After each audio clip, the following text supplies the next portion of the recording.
A highly anticipated presidential campaign launch got off to a rocky start, and more workers want a 4-day work week.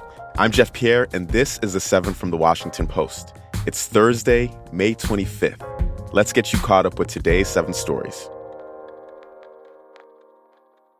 Number 1, the U.S. could be a week away from a disastrous debt default.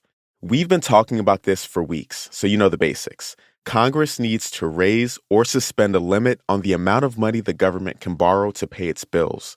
But talks between the White House and Republican leaders are stuck because the sides can't agree on cuts to federal spending. If no deal is reached, the U.S. might be unable to pay for all of its obligations as early as next Thursday. A default could lead to spiking interest rates, a stock market crash, and missed Social Security and Medicare payments. Even if a deal is reached, it could take days to write and pass a bill in Congress. And now, lawmakers are leaving D.C. for the holiday weekend.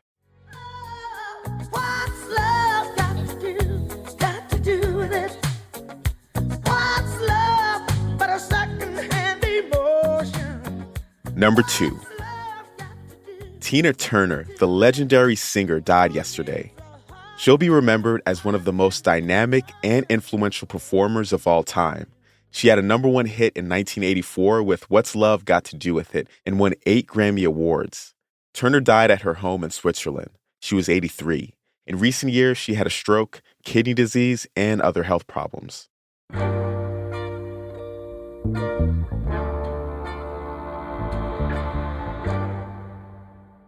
Number 3. Ron DeSantis' 2024 campaign launch on Twitter was hit by technical glitches. The Florida governor's live chat with Twitter CEO Elon Musk and tech investor David Sacks was cut off after 20 minutes of mostly silence. All right, sorry about that. We've got so many people here that I think we are kind of melting the servers. That's how the announcement got started last night. And when it returned, hundreds of thousands of listeners had left. Are you there? Can you hear us? I think you broke. I'm here. I know. I think you broke the internet there. We had over 500,000 people in one Twitter space, and it was growing by like 50,000 a minute. So, congrats on breaking the internet there. It was an awkward start to the Republicans' presidential campaign, which had already hit roadblocks this spring. The event was ridiculed by DeSantis' critics in both parties.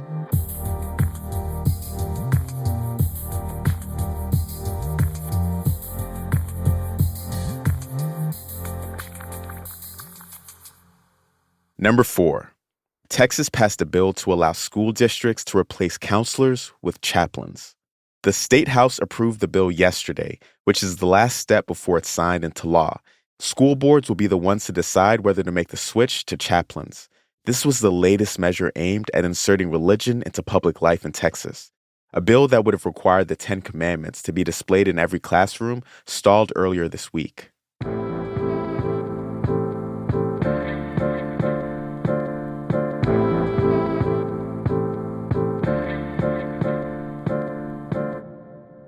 Here's number 5. This year's hurricane season could be wildly unpredictable. A global climate pattern called El Niño is developing, which typically means a quieter hurricane season, but warming ocean temperatures could cancel that out. Experts say that people who live on the coast should still remain storm ready. A damaging season could still take place, especially if El Niño arrives later than expected.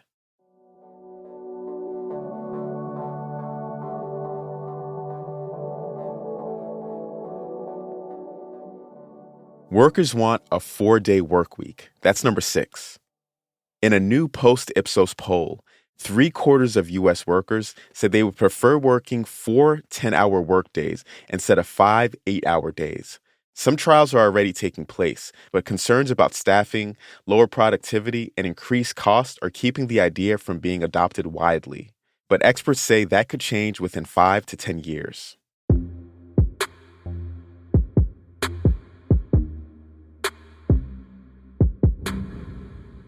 And at number 7, electronic implants enabled a paralyzed man to walk more naturally. The devices placed in the man's brain and spinal cord can communicate wirelessly, A study released yesterday said that it enhances the man's ability to walk and even allows him to climb stairs. A video showed the man bending his knees, lifting his legs, and striding in a slow but smooth motion. This is a breakthrough. The makers of the device said it could be on the market within 5 years, and it's part of a growing field of research to connect the brain with computers.